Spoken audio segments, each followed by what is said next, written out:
The Lord be with you. A reading from the Holy Gospel according to Matthew. Glory to you, Lord.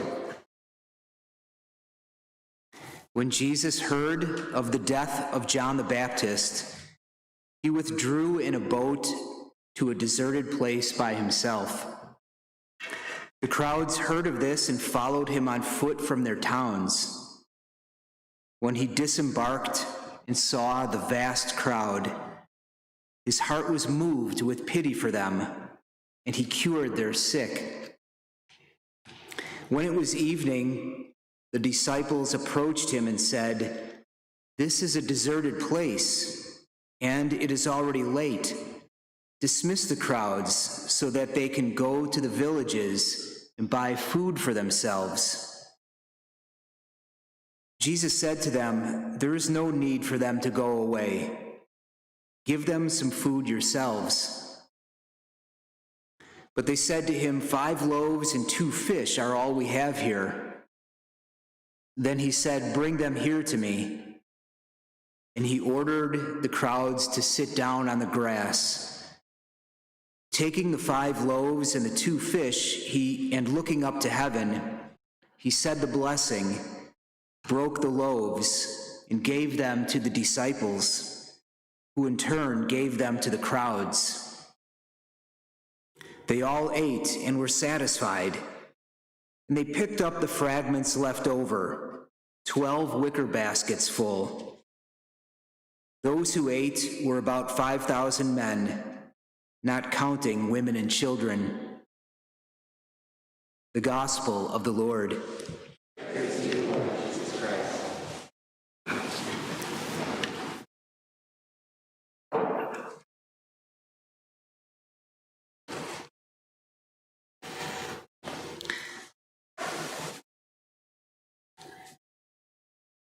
Imagine Jesus in his own heart is grieving the death of John the Baptist. He wants to withdraw to a place by himself, a place of solitude. Jesus is God, but he was true man also. So the natural emotions when someone dies are with all human beings. Jesus is thinking about this, going to a place, no doubt he wants to think and pray to his own Father. And it's interesting, in the very action of wanting to be alone, place of solitude, to pray to God, that incites a vast crowd to want to be in the same place with him. 5,000 people. And it's interesting, his disciples are not even in the boat with him. They may know where he's going. Maybe Jesus has gone to the same place before, and the disciples have a sense this is where he's going. And then what moves Jesus to that deep pity? His heart turns over in this great sorrow, this compassion for the crowd. And then from this, the compassion flows what? He cures the sick. He wants to cure people. So much going on here. And then the disciples, we don't know what's going in their mind and heart. Maybe there's some compassion going on there. Maybe they were hungry themselves. Hey, let's get everyone else to leave so we can grab a bite too. We don't know. They're human. We're human. We've been there. But the great line here, Jesus doesn't want to send anyone away. Jesus never sends anyone away. Have them stay here in my presence. But then here's the thing about all disciples. We can all have these moments where we wonder, do I have enough? Am I enough? Do I really understand what God is about, what Jesus is about? And Jesus it's his second mission to his disciples. We saw earlier, a couple weeks ago, he sent them out 2 by 2, cure the sick, heal the lepers, etc. Now the mission is, feed them yourselves. What do we do here, Jesus? We've got 5 loaves and 2 fish. Feed them yourselves. And they actually do the right thing. They bring what little they have to Jesus. And he takes and blesses the bread and breaks it. But then a little detail, this is not a magic show where Jesus, all of a sudden, there's 5,000 loaves in front of them. There's a mystery here. He gives the loaves back to the disciples, and we don't know how the miracle actually takes place, but in some way, the disciples, it's in their hands, and it's through, of course, Jesus' prayer and his blessing. The bread never runs out there. There is a miracle, but it's not a magic show. There's something still mysterious about that. And of course, they all ate and were satisfied. The very solution to the problem of hunger in this situation is found in the problem itself. The disciples, Jesus, they're hungry. There's 5,000 of them. We have no food. And yet, the solution is found in the very problem. I'm not saying it's a one-to-one formula, but maybe when we're at the moment, maybe a threshold,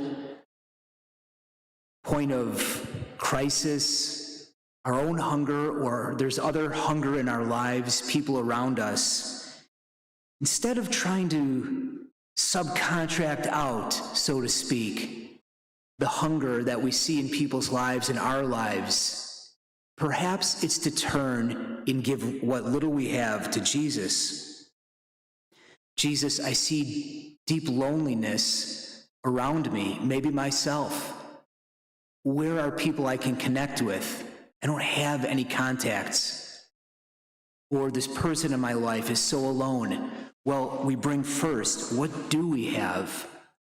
Oh, that's right, Jesus, I at least have a relationship with you. There's a friendship here. We know from the scriptures, Jesus says, I no longer call you servants, but friends. Okay, let me start with that, Jesus. I'm seeking companionship. Let me start with you. This is all that I have. And then the faith takes over. And then we see the quiet miracle that flows from that. But to turn to him first with, so to speak, our own 5 loaves and 2 fish, this is all that I have. And we let him offer to the Father, takes it, and blesses it. And then we move from there. And then to look for the satisfaction that flows into our life. You can see this in many parts of our society, quickly wanting to provide solutions to things where maybe the first move is, let us turn to the Lord. Jesus, what do you have to say about this? The other thing is noticing how solitude and grief and wanting to pray draws people into our lives.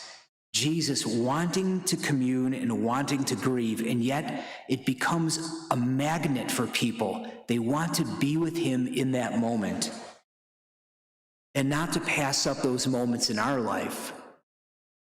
Going to, God help us if we can get back to full funerals and wakes, etc. But the beauty when we do go to those things, the power from it, people want to be around us. When people are grieving, that's why we go to wakes and funerals. There's something there. It's something odd that happens. There is deep sadness, but you've experienced it. I have too, where there's a sadness at a wake, but also this great warmth, people coming together. It's kind of like the Lord here. I want to be by myself and grieve, and yet people are also there. And yet in the end, it's Jesus' heart that is filled with compassion. We don't know what he saw, but certainly there were sick people there. There were probably lonely people, lost people. And Jesus spends the whole day there curing them. Many miracles here, the curing of the sick, and then the initiation of the miracle of the multiplication of the loaves. What little they had, Jesus performed the miracle with that, and he fed the thousands.